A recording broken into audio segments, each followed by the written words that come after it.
So hello everyone, good morning. তোমরা সবাই কেমন আছো? আশা করি তোমরা সবাই অনেক ভালো আছো। তো আমি অনেক ভালো আছি। তো দেখো, আজকে অনেক সকাল সকাল আমি ঘুম থেকে উঠে পড়েছি। ঘুম থেকে উঠে আর এত সকাল সকাল উঠেছি তার একটা কারণ আছে।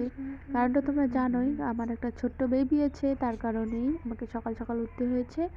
ঘুম থেকে উঠে ওকে নিয়ে একটু এদিক ওদিক ঘোরাঘুরি করে তারপর চলে এসেছিলাম উঠোন ঝাড় দিতে।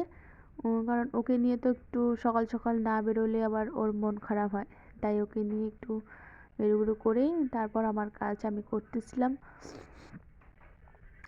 তো দেখো, এদিকে আমি ঝাড়ু দিতেছি। ঝাড়ু দেওয়া তার কত স্পিডে ঝাড়ু দিতেছি দেখেছো? আমি কি আমি কি কাজ করি। তো দেখো, ঝাড়ু দেওয়া আমার প্রায় শেষের দিকে।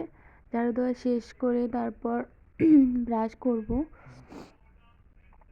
যে ব্রাশ হাতে নিয়ে বেরিয়ে পড়লাম। একটু ব্রাশ করে একটু এদিক ওদিক না বেরোলেও হয় না, তাই ব্রাশ করে একটু এদিক ওদিক ঘুরে নিলাম। ঘুরে নিয়ে যে সেদিন দেখো, আজকে আমাদের ধান ঝরানো হবে, তাই গাড়ি চলে এসেছে। এই যে ধান ঝরানো কমপ্লিট। যে এখানে আছে আমাদের সমস্ত ধান। এগুলি আজকে আমাদের, দেখেছো, আমাদের লক্ষ্মী। তারপর চলে আসলাম আমি বিছানা উঠাতে ঘরে। দেখো, তাড়াহুড়ো করে বিছানা উঠিয়ে নিচ্ছি।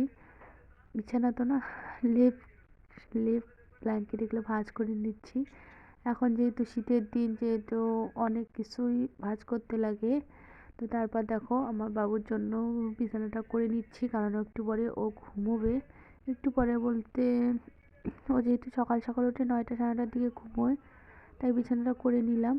দিয়ে বিছানা করা কমপ্লিট। তারপর স্নান টান সেরে চলে আসলাম ঘরে। ঘরে এসে এই যে দেখো, মাথায় যেহেতু শ্যাম্পু করেছি, তাই চুলটাকে ভালো করে শুকিয়ে নিচ্ছি, যাতে ঠান্ডা না লেগে যায়। এখন তো শীতের দিন, খুব ঠান্ডা লাগে, তার মধ্যে ছোট্ট বাবু আছে, তাই চুলটাকে শুকিয়ে, একদম তো পুরোপুরি শুকানো হয়নি, তবু যতটা জল ঝরানো যায় আর কি ছড়িয়ে নিলাম। তারপর যে শীতের দিন একটু ক্রিম না দিলেও হয় না, তাই একটু এদিকে ক্রিমও দিয়ে নিলাম। ক্রিম ট্রিম দিয়ে তারপর সেই দিন আর কোনো ক্লিপ নিতে পারি।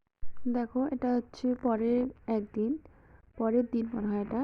সেদিন আর কোনো ক্লিপ নিতে পারিনি ব্যস্ততার কারণে, তাই এটা হচ্ছে পরের দিনের ক্লিপ। তো ঘরগুলো এখানে মুছে নিতেছি, কারণ আগের দিন যেহেতু ধান ঝরানো হয়েছিল, ঘরে অনেক ধুলো জমেছিল, তাই ঘর দোরগুলো মুছে নিচ্ছি। সেদিন সকাল সকাল আমার বাড়ির বাইরের সমস্ত কাজ কর্ম শেষ করে তারপর ঘর মুছতে এসেছিলাম। তো ঘর মুছে তারপর আবার স্নান করব, বাবুকে খাওয়াবো, ওকে ঘুম পাড়াবো, তারপর আবার রান্না আছে, না পুজো দিতে লাগবে, পুজো দিব, রান্না করব। তো কত কাজ হলো, কাজের আর শেষ নেই। মানে এখন এমনিতেই ছোট দিনের বেলা, দিনটা এখন ছোট, তার মধ্যে সকাল হতে হতেই দেখবে যে 7টা বেজেই যায়। যতই তাড়াতাড়ি কাজ করার চেষ্টা করো না কেন, কোন দিক দিয়ে সময় চলে যায় বোঝাই যায় না, তাই না?